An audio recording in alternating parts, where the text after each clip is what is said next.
ఒక్కరోజు నడవడానికి కూడా ఇబ్బంది పడుతున్నాను. నా చేతులు ఇట్లా వణుకుతుండే ఏదైనా పట్టుకోవడానికి కదా సార్. మరి అన్న వచ్చినప్పుడు నాకు నొప్పి అంటే మామూలుగా నొప్పి లేకుండా నాకు స్ట్రెంత్ ఉంది బాడీలో.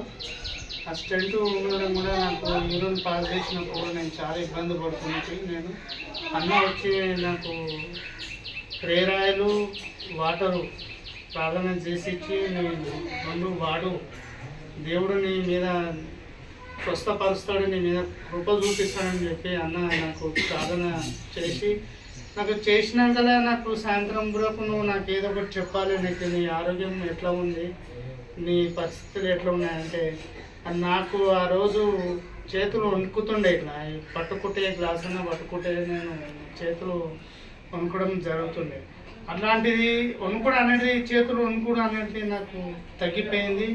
ఇంకోటి నొప్పి, నేను యూరిన్ పాస్ పోవాలంటే కూడా నాకు చాలా ఇబ్బంది పోకుంటేనేమో నా పొట్ట మొత్తం ఉబ్బిపోతూ ఆయాసం అవుతుండే, పోతేనేమో మంటతోని తట్టుకోలేకపోతేనే ఏడుస్తుంటే నేను ఆ నొప్పికి.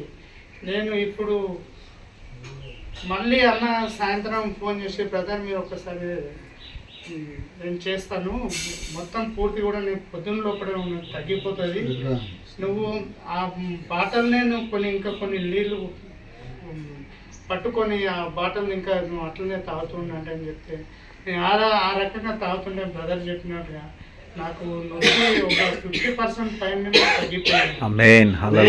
ఇప్పటికీ మనిషి నేను ఇప్పటికీ నాకు పోతే నాకు ఏమో అనిపిస్తుంది. ఇంతకుముందుకి నాకు పాస్ అవ్వాలంటే భయపడుతుండే, చేతులు వణుకుతుండే, నాకు అంత మంట ఉంటుండే.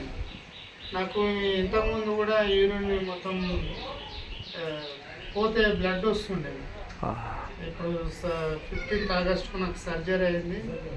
అన్న వాళ్ళు వచ్చి నాకు సర్జరీ అయిన తర్వాత అన్న వాళ్ళు వచ్చి నాకు ప్రార్థన చేయడంలో నాకు స్వస్థత జరిగింది. నన్ను దేవుడు నా స్వస్థత జరిగించినందుకు దేవునికి వందనాలు, స్తోత్రములు.